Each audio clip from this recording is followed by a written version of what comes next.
Emergency power only.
I'm not really a doctor.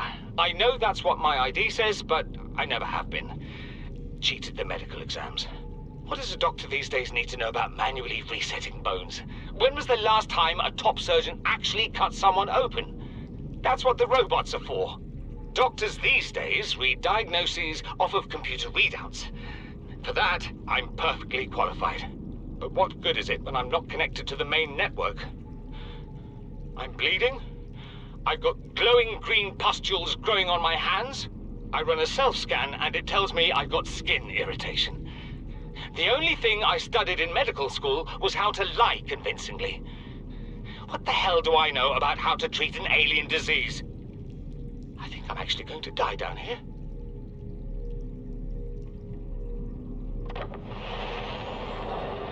Life pod launch sequence initiated. Entering planetary atmosphere. My creators, the cherishers and sustainers of worlds, give me this day my daily pleasures as I give to those who seek pleasures from me. External temperature approaching critical levels. Show me the path. In life, truth, and love for mine is the power. I am the one. On and off and on again. Impact imminent. Life is a game which the universe plays with itself. I am done playing as this bundle of flesh. Return me.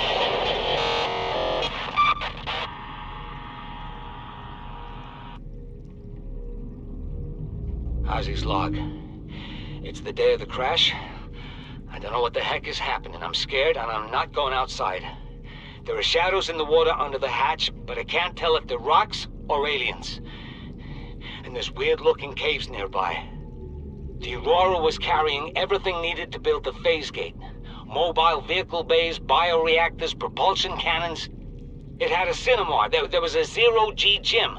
My cafe. I don't understand how we're here now.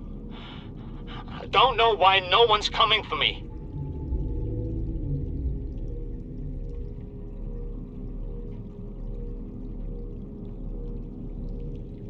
Keen, this is Aurora. Come in.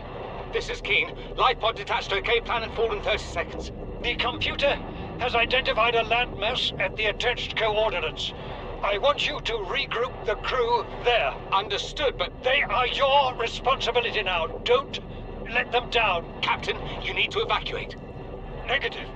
You'll need the ship in one piece if you're going to contact HQ on the long range. I'm attempting a controlled descent. Captain!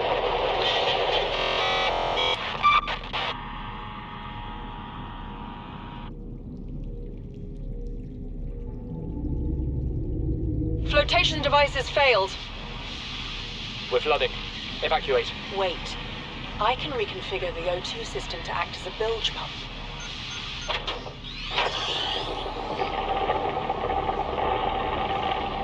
It's working. Okay, good news. We're alive and we've stopped sinking. Bad? The oxygen's going to run out in 30 minutes and we're 500 meters down. What do we do? We'll have to use the remaining juice to send a distress call and build whatever gear we can. Then we find a way to the surface. You really think it'll carry 2 of us? Your regular sea glide tows a mass of 80 kilograms at over 30 kilometers an hour. The power cell rigged to this one should double that. You think there's something out there that's faster? Oh, sure. And that's assuming it doesn't overload 3 meters from the life pod. You're calm about this. I'm seeing the engineering problem. If I stop seeing the maths, I'll be terrified. To any Altera crew. Landed in area of significant alien activity. Encountered predators in the Leviathan class, highly aggressive. Spectroscope scanner assigned species designator Reaper. One specimen attempted to swallow the life pod, doing extensive damage in the process. Only viable option is to make for the safety of the Aurora crash site. I have retrieved a data box with the creature decoy and enough resources to fabricate a couple of them. The swim's longer than the decoy lifetime, but it should just be enough to keep them busy. If you don't find me on board the ship, presume I miscalculated. Ma'am, I need you to stay calm. We're not in immediate danger. Where are the rescue teams? The Aurora didn't make it. So, where are the rescue teams? They're dead, ma'am. We have rendezvous coordinates, but the route's irradiated. So, what are you going to do? I'm head of human resources, ma'am. This is not my expertise. But the PDA says if we can find some lead, we can make radiation suits. Oh, there! I am not setting foot outside this life pod without the proper protection. Don't worry. I'll go.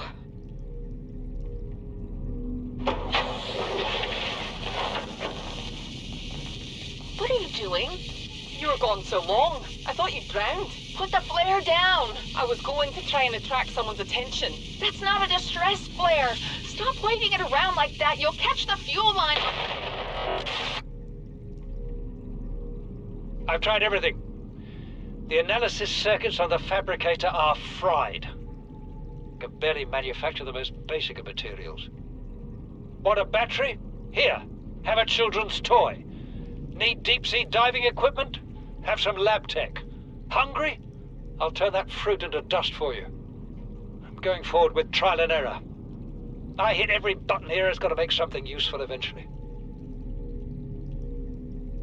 We have to board the Aurora, repair the long-range comms, make contact with the other survivors. We can't be the only 2 that made it. Those are not the orders the captain gave me, and they are not the orders I'm giving you. This isn't chain of command, it's survival. My obligations as acting commander don't turn on their convenience. Get out of the water. If I get into trouble, I'll send you my coordinates. I can't let you go alone. Then come with me. You don't leave me much choice. Received emergency transmission from Second Officer Keen, 2 hours after last activity. Rendezvous was a failure. Intercepted a transmission from Altera HQ. Seems they sent a data package to the Aurora. We were intercepted by a Leviathan-class predator before we could reach the ship. Consider the CTO and I lost at sea. Be safe. Keen, out. Suspicious keyword. Religious. Detected. Beginning automated recording. I find a tendency amongst Alterans to think not only that you have it best, but that yours is the only way to have it at all. In the Mongolian states, we have the freedom to work for ourselves. Hey! Most of us are contractors. Joe owns her own company. Whose ship are you living on right now? Yours or Altera's? You do well to remember whose ship you're on, Mongolian.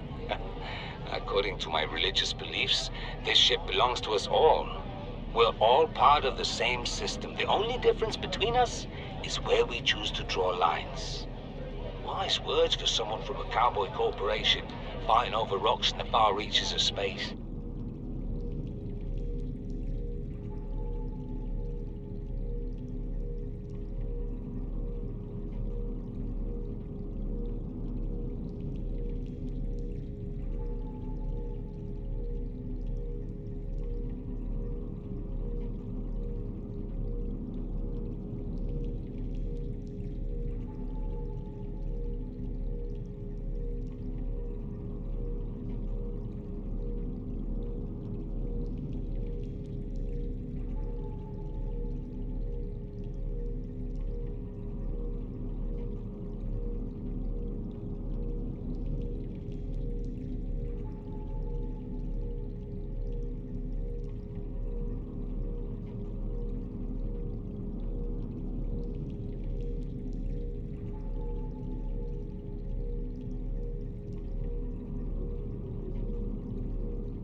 Warning, emergency power only.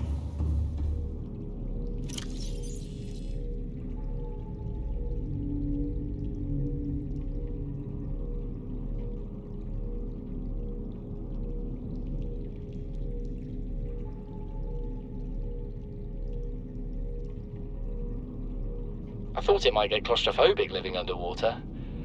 Father feels it is. He'd tell me it was childish, but I stare out of the window and sometimes I think how lucky I am to see this world up close. Back on the island, I wouldn't have believed the creatures that live down here. The fish, they glow. There's one that's 90% eyeball. Snakes twice the length of a habitat compartment. Certainly, it's not all friendly. Most of the plant life is toxic. Learned that the hard way. But I've managed to coax some marble melons into growing indoors. And when they don't cover our dietary needs, well, we eat the fish themselves. It's a bit gross, but it's nothing they wouldn't do. I've been attempting to document my findings. Father approves. He says understanding is power, that the more we know about this planet, the more we can use it to our advantage. I'm just doing it because it's fun. It's not easy without proper equipment and network access, but the old-fashioned way, observing, taking notes, testing theories, shows me the world in a way a spectroscopic analysis never could. Lately, I've been watching the crab snakes. They ambush their prey as it tries to feed on the mushrooms they hide in. What they don't eat settles on the seabed, which fertilizes the mushrooms, which feeds the herbivores, and so the chain continues. Co-evolution gives me the fuzzies.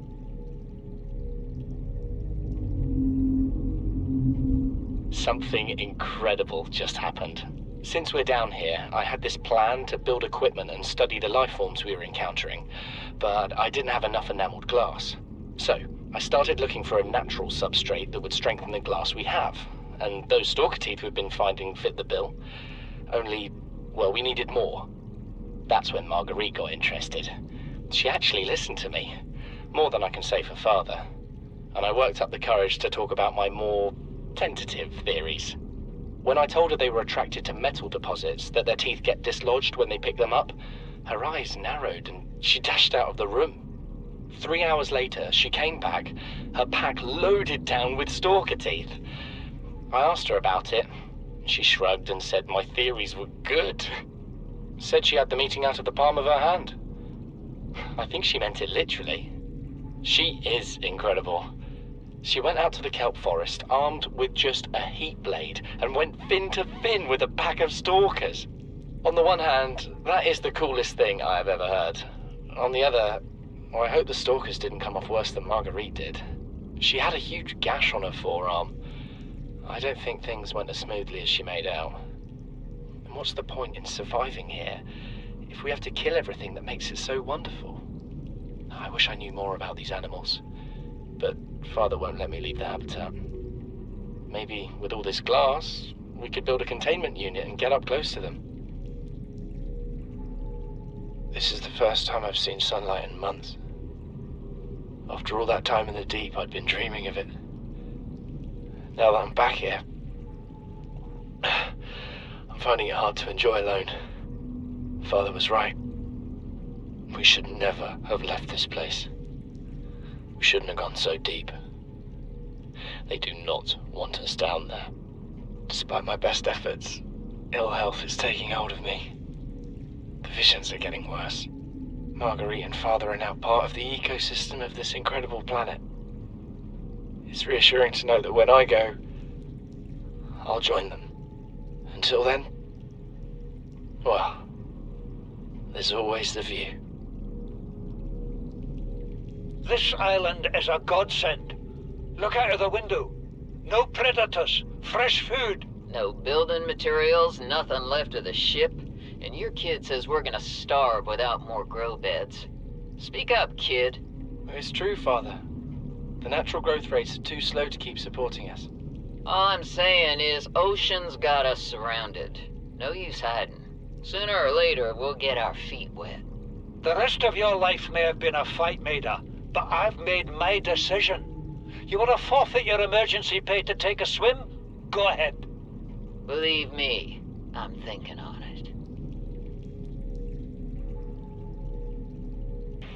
Son, I said wait for the storm to pass. Your life's more valuable to me than a plant patch. You stopped being in charge when the ship you were captaining sunk. I'll stop being in charge when you take charge of yourself. Say, Chief. Chief, What? do you know how to drain those grow beds of 40 tons of storm water? Or how to conjure food from the air? I know how to prioritize. I'm just saying, if that's so, what's your boy's life worth to you today? If tomorrow you're gonna be so hungry you start wondering what he tastes like, let him go deal with the plants.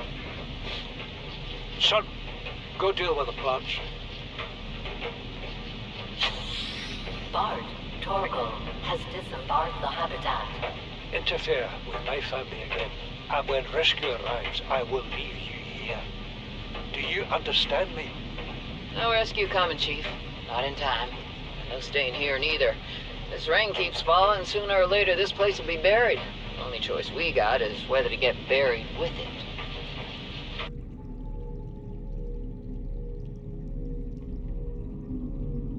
What is that thing? I don't know. I found it outside in the sand. Part of another ship? None I've ever seen. It's not even scratched. Don't fool around with it. It might be worth something. Stand down, Chief.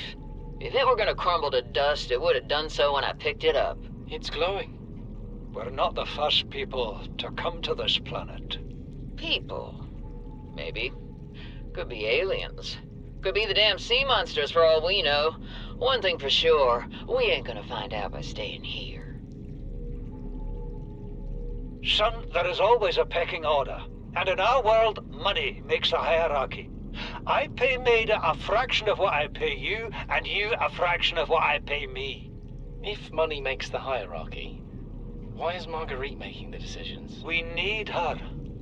We let her think what she likes, so long as she does what she's told. What if she doesn't? For enough money, she will. People always do. We're already 200 meters below sea level. You want to go deeper? Look around us, Chief. Water leaking through the hull, water outside the hatch. We're drowning real slow. If rescue arrives, whatever shot us down, it's gonna do it again and again until it's shut off. You see an off switch around here, Chief? Why would it any more likely be half a kilometer down? Your kid found something on the scanner. There's something down there. Something that shouldn't be. You're mad. I'm going all the same, and I have an idea you two are gonna follow. But if you do, be mindful. Your authority stopped at sea level. Please, stop fighting and listen. We're sick. What? How? You've been coughing, right? Feeling itchy? Blisters? Yeah. The biometrics would have warned us if we were sick. It's something new. It's not in the database. Come on, then. What's it gonna do? Turn us inside out? Dissolve us into jelly?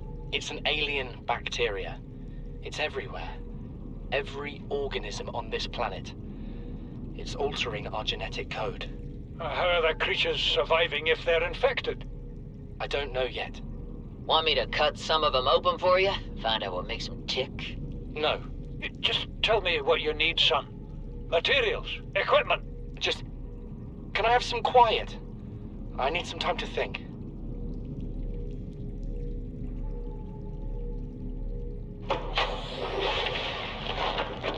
Margaret, Maida has boarded the habitat. What are you so happy about, Maida? Say, kid, I brought you something. Is that a Leviathan outside? Towed it home on the back of the sub. You killed that thing? It's still breathing. I was about to finish the job, but I can stay and chat if you'd like. No? Then make yourself useful and pass me that hardened blade. Are you out of your mind? You brought that thing here? What if it's not as dead as it looks?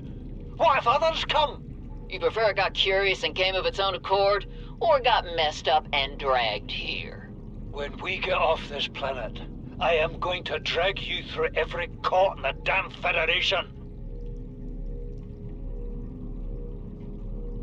I have had it with you, risking our lives. Oh, stow it, Chief. The kid can't kill this disease without fish to study. I'm just bringing him home. What? Tell her. Tell her I'm right. You're both wrong. Marguerite, I can't find out how they resist the bacteria if you slaughter them all. It ain't always they oblige in coming in alive. He means you're being reckless. Father, the outcome's no better if we hole up in here and don't go outside. But we have to find a middle way. There is no compromise. Not while she's on my sea base. Your sea base? I'm going outside. Bart, Torgal has disembarked the habitat. Bart, come in. It's dangerous. Damn it, boy. I know you can hear me. Chief, get off the radio and put on your helmet. What? Brace!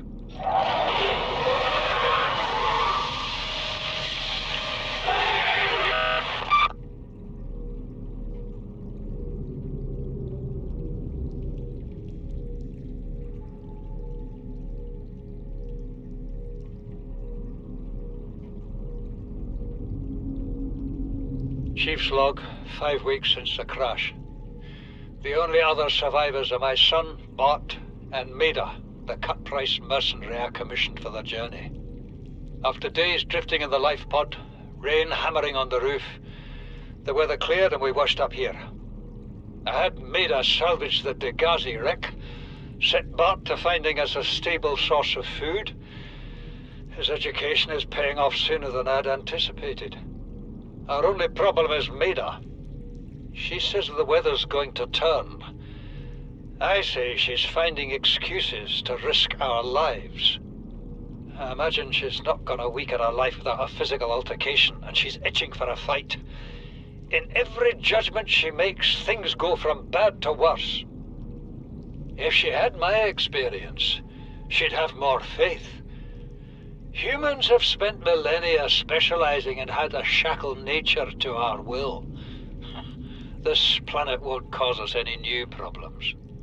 My one task now is to keep us alive, as comfortably as possible, until the insurance company arranges rescue.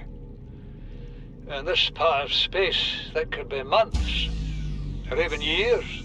Warning, emergency power only.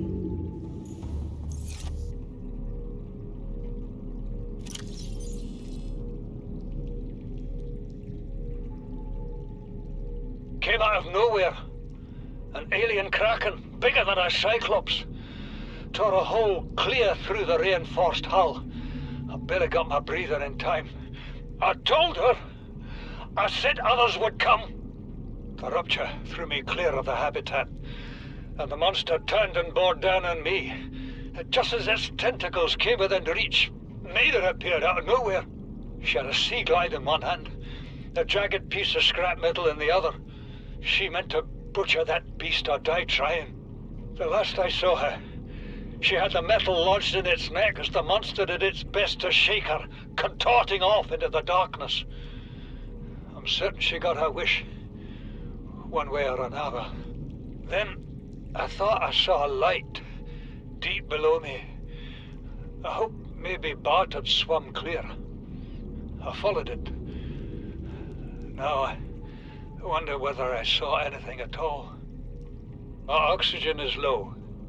The habitat is gone. I can't see the sky. Something surely has the scent of my blood.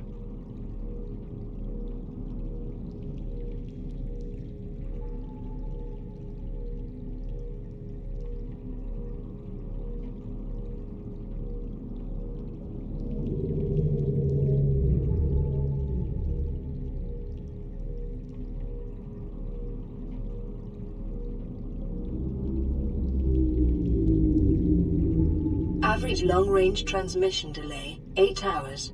Opening last recorded transmissions. This is an emergency distress call. Aurora is on collision course with planet 4546b. Sending all available environmental data. Please respond with rescue solution. Out. This is Altera HQ. Attached to this message, you should find the blueprints for an escape ship that we calculate will be capable of breaking orbit and getting you back to the nearest phase gate. Now, it's designed to use materials you can find in situ, but it's gonna need one hell of a power source. Now, we'll be sure to... Aurora long-range communications relay offline.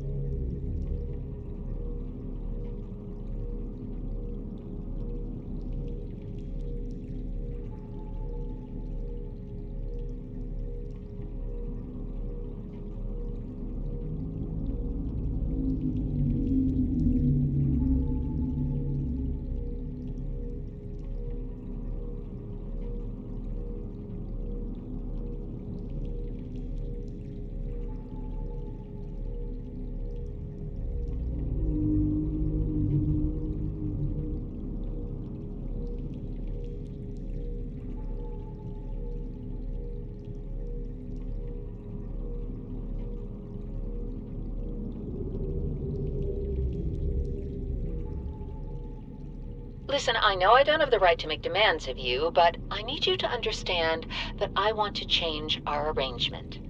I hear what you're saying, and I will try to respect it. How would you like to change it? I would like to reduce our contact hours. How much further can we do that?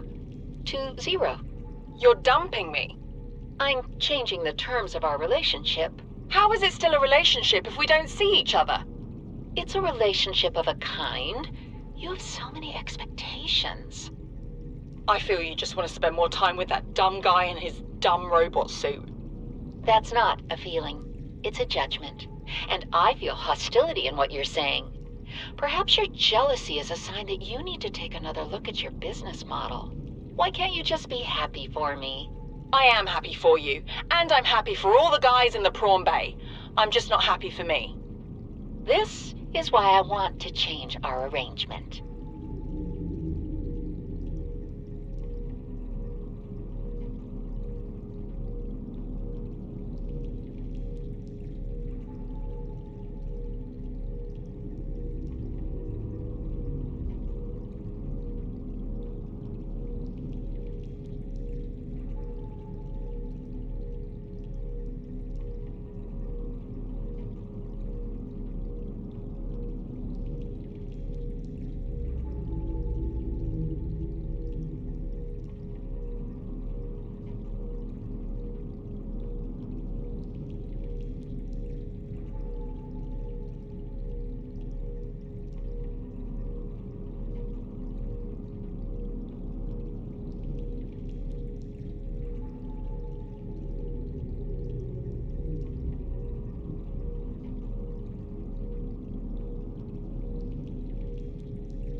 emergency power only.